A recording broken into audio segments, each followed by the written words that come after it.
Senator Heffernan and the 28 men accused of evil.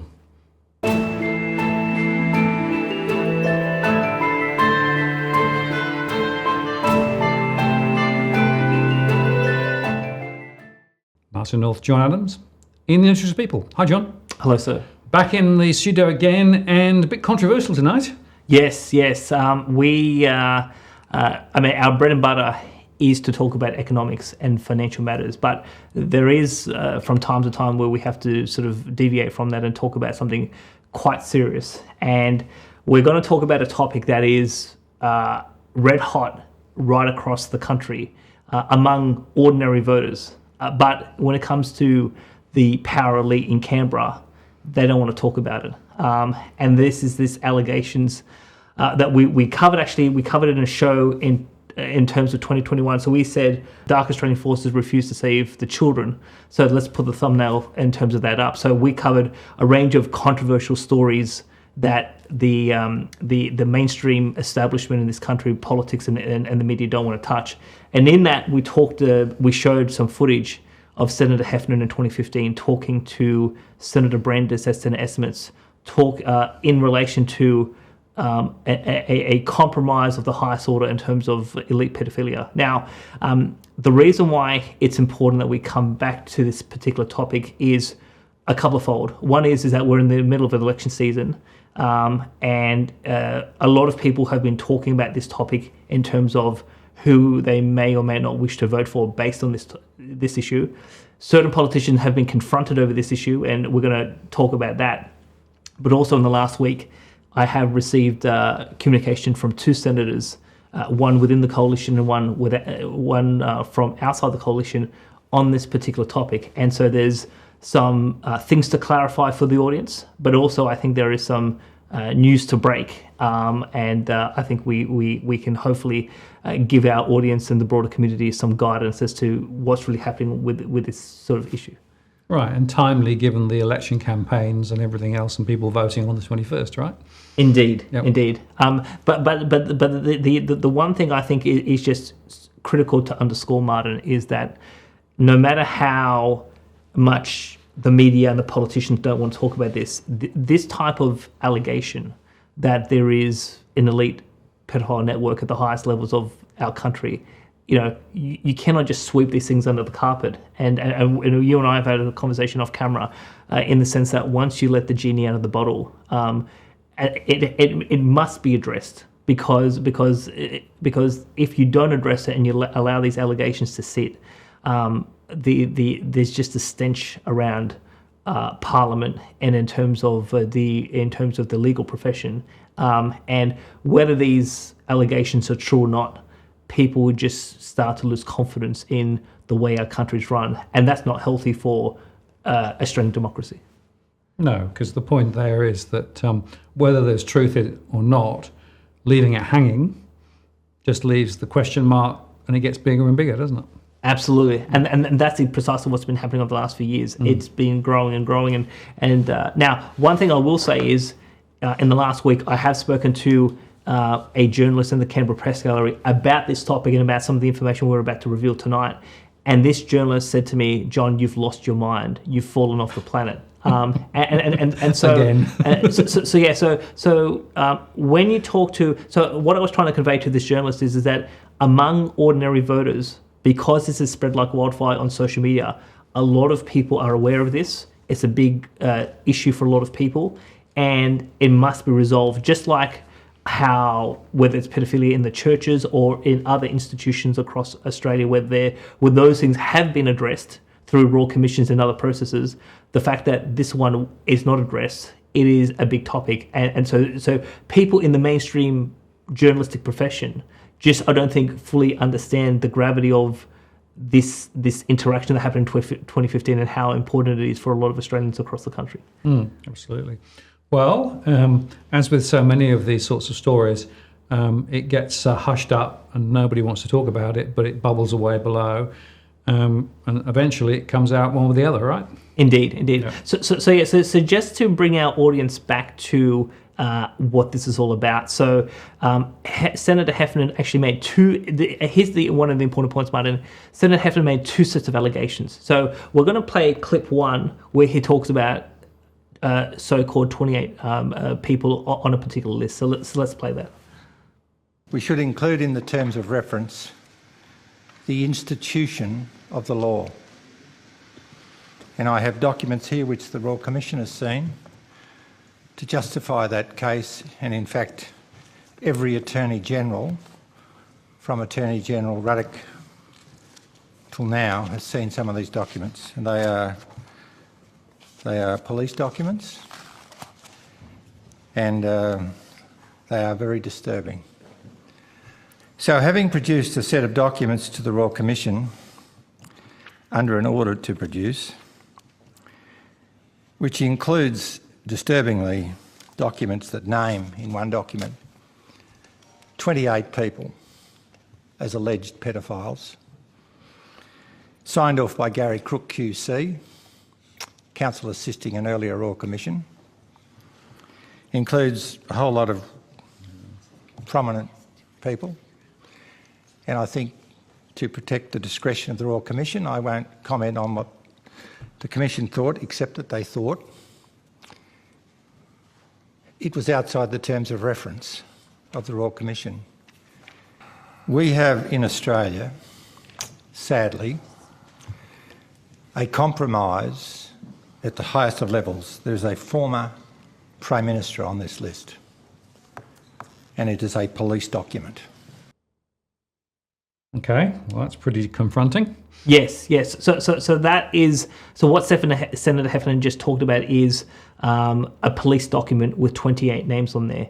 Now we'll get into this slightly soon, but the key point about this that I can reveal is that a lot of the people on that list are historical names, people from say the 60s and 70s and maybe 50s, and a lot of those people are no longer in the profession.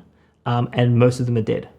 Now, but there's a second set of allegations that Senator Heffernan made about people who are still practicing law. And let's play this second clip. Commission, the Wood Royal Commission, as you know, Mr. Attorney, was about to explore, and it's in the Hansard, so it's no great secret, who the legal fraternity people were that used to attend Costello's, the boy brothel club in Kellett Street, King's Cross. And I've actually got the list here. And a lot of them are still practising. But the judge of the day of the Royal Commission decided it was a no-go zone, and Paddy Bergen, counsel assisting at the time, said, we'll rise for morning tea, and they never went back to it. And I did ask the Commissioner why. He said he'd deny it if ever I mention it. I think it's time to mention it in view of the good work of the Royal Commission. He said, we've decided not to revisit that issue because the public would lose confidence in the judiciary. I think it's time, like the churches and our other institutions who are now facing up to the truth, I think it's time the institution of the law faced reality. Okay, well, that's even more confronting. Yes. So what's important for the audience to understand is that you have 28 names, which is a historical list, and then you have a set of allegations about that this phenomena is ongoing. And so particularly because that's this second clip that we just played, and this allegation that these are things that are still in train, that's even gives it even more gravity as to why the whole topic needs to be addressed by the powers that be, particularly after the election. And at the time, those allegations weren't overly reported, were they? No. So it was reported in the public because this was in the parliamentary process. Yes. But really, it was a flash in the pan, Yep. a bit of day reporting, and then they moved on. Now, one of the important sort of aspects of this, Martin, is that a lady on the election campaign only in the last fortnight sought fit to raise this topic with the alternative Prime Minister, Anthony Albanese, and his behaviour was quite surprising. So let's actually play this clip of what happens when you go to potentially the incoming Prime Minister and you ask him, is Parliament and the judiciary compromised by child sex abuse? 28 pedophiles on the Wood Royal Commission. Are you doing a research into that? Is anybody investigating that? Anthony Albanese? How about the Wood Royal Commission? Yeah, the Wood Royal Commission. How about the Wood Royal Commission? We don't like having pedophiles running our country. Well, that's not a great look, is it? No. Like one of the interesting things that Martin, you and I were discussing is that whether you like her or loathe her, Margaret Thatcher never walked away from a question, was willing to always engage on a particular topic. And all I can say is that when you see someone like Anthony Albanese walk away, now he may walk away saying, I don't believe this, I don't want to address it. But by him walking away in the fashion that he did, that actually gives the allegations more credence that he may know something, but he doesn't want to talk about it. He doesn't want to address it because, like Heffernan said, this is a compromise of the highest order, and that there could be some sort of secret agreement between the two major parties, and that's why Albanese avoided to engage with the voter. But I just think this was such a tremendously bad look for Albanese, and again, this clip has gone through wildfire on social media, and you know why he would actually not actually answer the question, address the topic, and basically say, I take these allegations extremely seriously, and we want to ensure that none of these practices are happening anywhere in the country, and that's my commitment as Prime Minister. I mean, that would have been a more appropriate sort of interaction, but for him to walk away and pretend that this issue doesn't exist, I mean that just did not do the establishment and the power structure any favours. Now, and the other thing I will say is that, and again, here's where I'm going to be a little bit controversial. I mean, the former Australian of the Year, Grace Tame, she rose to prominence speaking out on this particular topic, given her own personal experience. Now, she has been photographed very favourably with the leader of the opposition, and let's actually put this picture where this was a picture from January of this year, and this was in relation to, I think there was an Australia Day ball that she attended, and she's done a number of high-level media engagements with Anthony Albanese, Penny Wong, and a whole bunch of other people. So she has a political lens. She's pro-Labor, and 20 years ago, when I was 18, I was pro-Labor, and then I switched to in terms of Liberal. So I have no issue about Grace Tame being Labor or Liberal or whatever political affiliation she wishes to pursue. But if this is her main sort of social mission, to stamp out this type of behaviour, given her own personal experience and given that there are hundreds of thousands of victims across the country that have gone through something like this, for her to endorse Albanese when Albanese is confronted on the topic and Grace Tame doesn't, and Albanese doesn't want to actually address it. I mean, I think, in my view, and again, you may disagree, the audience may disagree, I think Grace Tame really has to reevaluate her position, because her credibility is now coming into question as to, is she really serious about this topic, or is she a hyper-partisan for the ALP? Well, I can't really comment on her motivation. But again, from the outside looking in, it doesn't look great, does it? Okay. Now, one of the other important aspects of this, Martin, is that now, while some people may say that these are just fanciful ideas from Senator Heffernan, only in the last couple of years, there was actually a article by the ABC, and let's actually put this up there, where a former member of Parliament, who was the member for Macquarie, he was a Liberal, he tried to put a suppression order against child sex abuse charges that he was charged with, and that suppression order application to the court was actually failed. So we can say, this is on the public record, that Alistair Webster, who was an MP in, I think, the 70s and 80s, has been, he has been charged with historical pedophilia charges, and he tried to keep it hush. And now he's apparently in his 80s, and this was only something that happened in the last couple of years. So that, I mean, that's a real tangible example of this issue being visible in the Parliament. You can at least give Heffernan, like you can at least give Senator Heffernan that point that this is not just completely pie out of the sky. But the other important thing is that, and obviously I'm interested in your perspective, given that you're a British subject, that now in 2015, 60 Minutes Australia did an expose about elite pedophilia, a 40-year conspiracy in the United Kingdom that involved cabinet ministers, members of parliament, MI6, judges, and also in terms of diplomats. So just so our audience can be aware of this, of what 60 Minutes did, the first 56 seconds are very powerful. So let's actually just play that for the audience. Without question, the biggest political scandal Britain has ever faced will be exposed tonight. It involves a secret network of the highest office holders in the land, past and current members of parliament, cabinet ministers, judges, diplomats, even one of the country's top spies. These men are accused of some of the most sadistic child sexual abuse imaginable on hundreds of victims, some as young as 8. More confronting still are claims that children were killed in order to protect this network of predators, including one boy whose father worked at the Australian High Commission in London. For over 40 years, the evil child predators acted with complete impunity, hiding behind the facade of respectability. But no longer. Well, typical 60 Minutes stuff, really.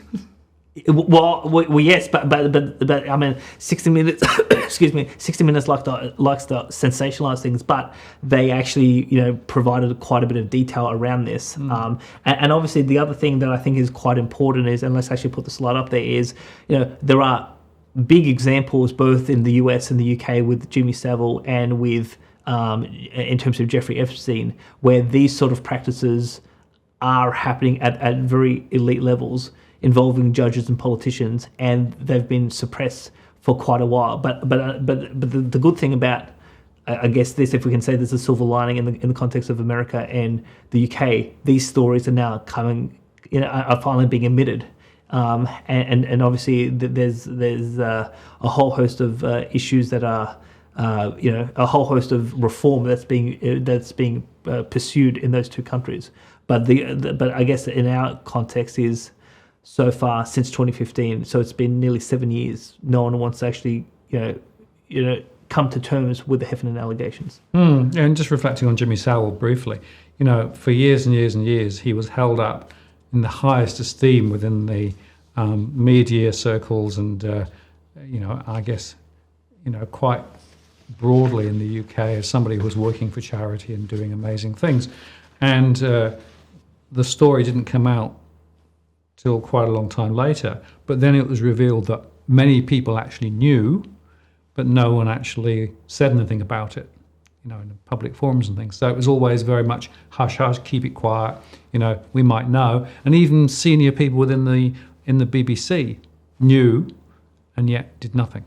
Yes. I mean, so there's a very interesting issue in the royal family in terms of, we obviously know, because it's on the public record about Prince Andrew and what he has went through and how he's lost various titles and he's been pushed out by the Queen, given his involvement in terms of the Epstein scandal. But obviously the other point is, Charles is about to, at some point in the next decade, take the throne, and yet Savile was one of his close friends in the palace, and obviously Prince Charles had an uncle who was of a similar sort of character. So not like, I'm a Republican and, I've been a staunch Republican for a long time. So not sure exactly about, the ins and outs of the monarchy in the UK, but there is, perhaps someone needs to clean house over in the palace. Well, certainly there are some questionable moral standards in the UK elsewhere too.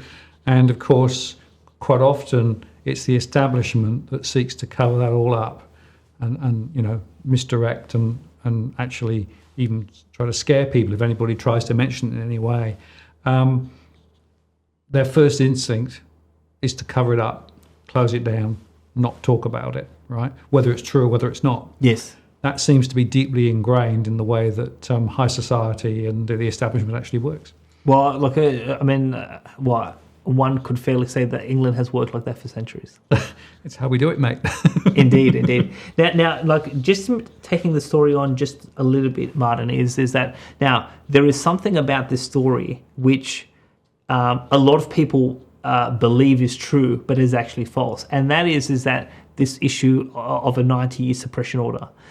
So some people have said the reason why the 28 names have not been released and this issue has not been addressed is because supposedly the former Prime Minister John Howard has implemented a 90-year suppression order, and that order prohibits the release of the names. And that's why we can't address the topic. Now, one thing I can reveal to the audience is that idea is false. And we know it's false for two reasons. One reason is that Senator Malcolm Roberts last year in December released a video on YouTube and Facebook in which he addressed this topic. And what he basically said was that the 28 names submitted to the Wood Royal Commission in the 1995 did not have an author, and they were just a set of names with a set of allegations, and that there is no suppression order involved in this. But the reason why the names haven't been published is because there's no evidence, and because and obviously if you're going to prove this in a court of law, there has to be a sufficient specific level of evidence to actually get the court to consider this. But because there's no author to the allegations, and because there's no evidence, by publishing these names, whether if they're still alive or even the descendants of the people, there is a high risk of litigation in terms of defamation, but by either the people on the list or their relatives, their children, their grandchildren, etc. So there's a lot of legal risk around the discussion of these names. But the other interesting thing was, now in 2020 there was actually a petition that was put on the Parliament House website that spoke specifically about this topic, talked about a 90-year suppression order, and they basically called on the government to basically address the topic. Now, what I can say is that on the 20th of April 2021, the Attorney General Michaelia Cash wrote a letter. Now, let's put this letter up on the screen. Now, this letter is actually downloadable from the Parliament House website. So I got mentioned, someone told me about this in the last couple of weeks, and I said, well, how do I get a handle on the letter? Someone sent me the letter by email, and then when I went to the Parliament House website, I found that the letter is on there. So the Attorney General, whether you want to believe her or not, she's signed a letter, and she said a number of specific things. So let's actually put this slide up. And I'm just going to read directly from the letter, Martin. Quote, "The petition raises concerns about 90-year suppression orders that were purportedly made over documents provided to the Commonwealth Royal Commission institutional responses to child sexual abuse.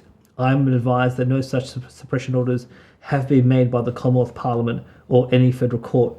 This government did bring forward amendments to the Royal Commissions Act 1902 to exclude information obtained at a private session from public access for 99 years, Section 60M.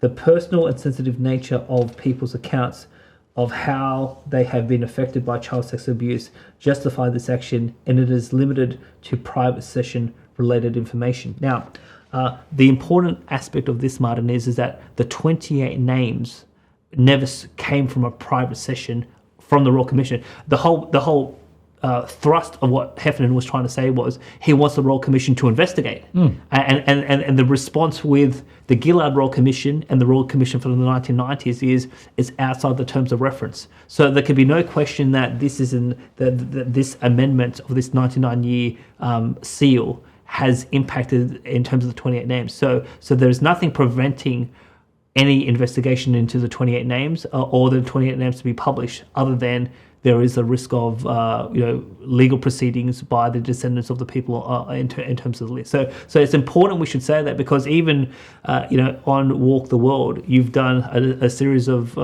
videos with your Melbourne friend George, who I know, who is a staunch believer in the 90-year suppression order. And I'm here to say to George and to everyone else, the 90-year suppression order doesn't exist. Now, if people don't believe the Attorney General, if people don't believe Senator Roberts, who's also said this in the video,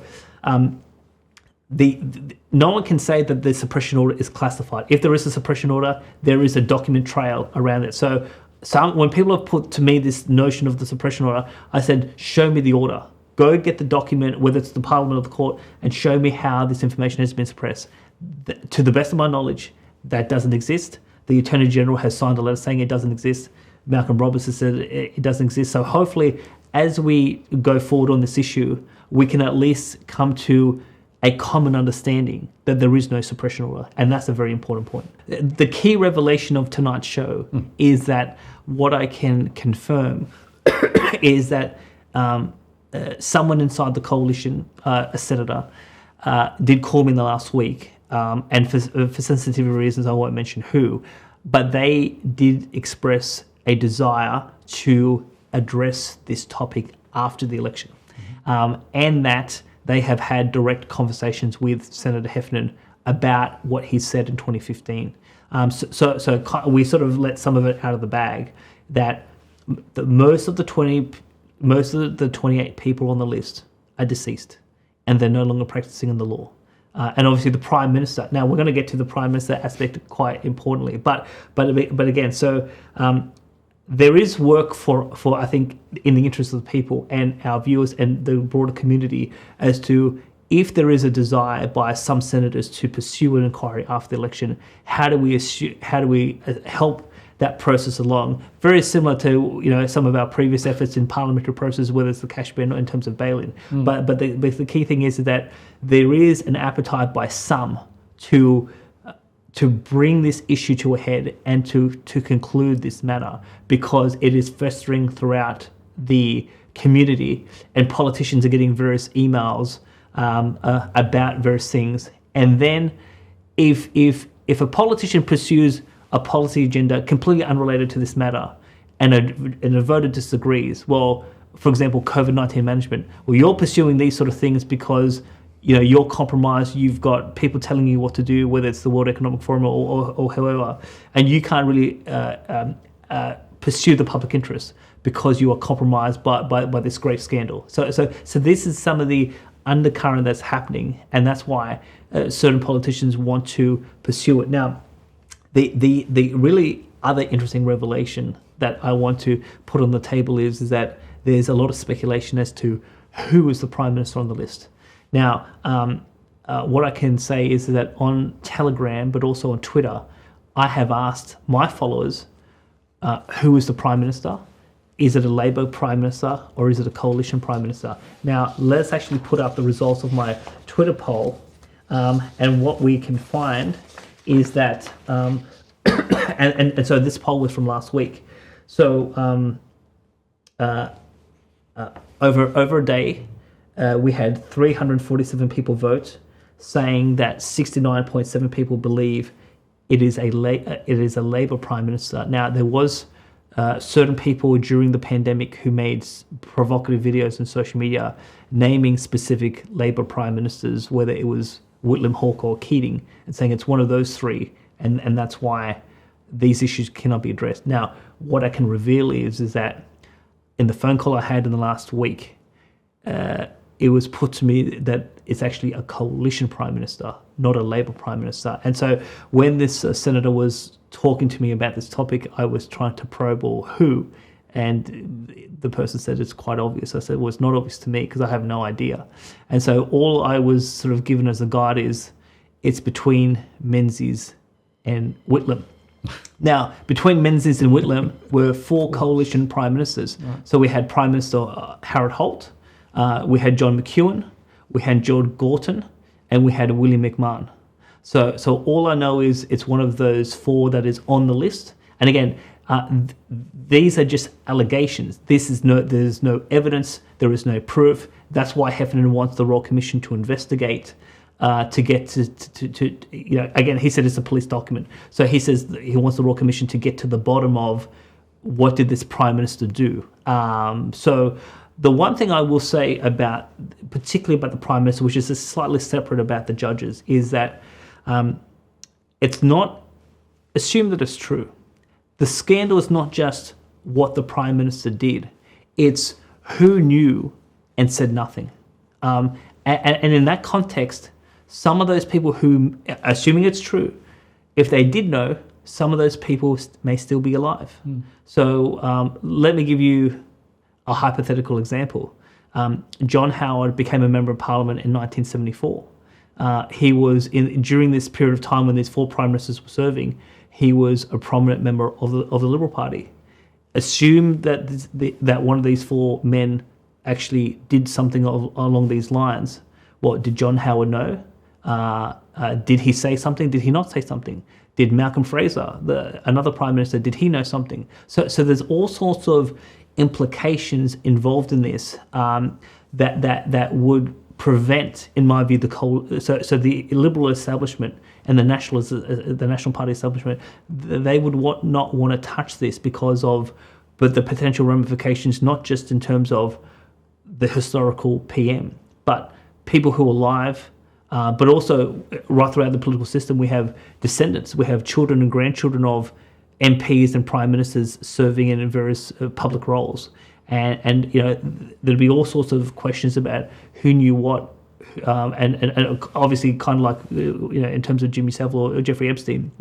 I mean, there is huge damage. Now, in my view, I don't believe Parliament or the judiciary can investigate itself. Now, what I said to the senator is that if I had to decide, I would establish a royal commission, but I would appoint foreign judges who could be trusted, who were independent, to come in and investigate our parliament and our legal system and give it a clean bill of health, because that's the only way you can actually have a proper judicial process. But if there is this so-called great compromise, you're going to get to the truth. Now, when I put this to the senator who was voting on, he was completely dismissive of having foreigners come in and judge in terms of Australian conduct. But there's a real big question as to, in my view, the coalition, because one of their own is on this list, they won't.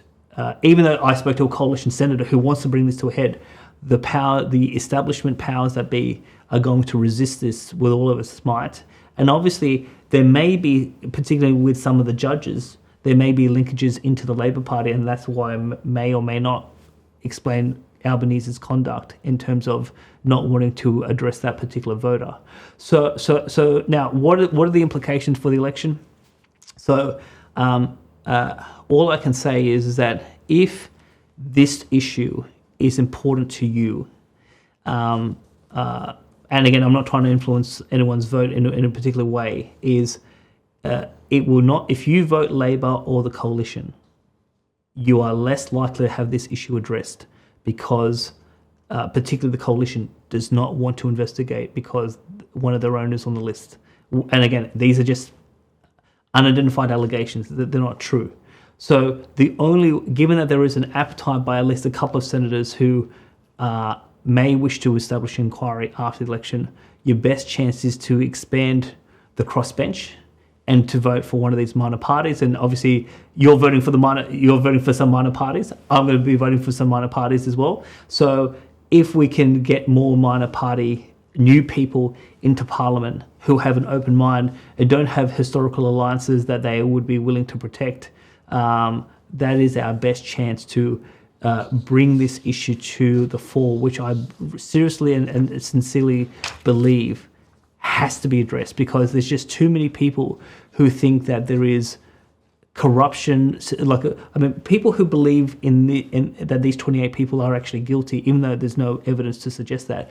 They believe that the cover-up of this is so corrupt that nothing government can do, nothing that our public institutions can do, can be trusted. And obviously, there has to be that day of reckoning, and that's where I think the UK, the United States, is going through, because Savile and Epstein and others have been exposed, and now reform and obviously those who sought to cover up are now being exposed, and particularly the BBC. I mean, the BBC is in the process of trying to reestablish their credibility with the British people, and I think we have to go through that process as well. So again, whether the allegations are true, whether they're false, they have to be addressed, because it is just doing too much damage to Australian democracy.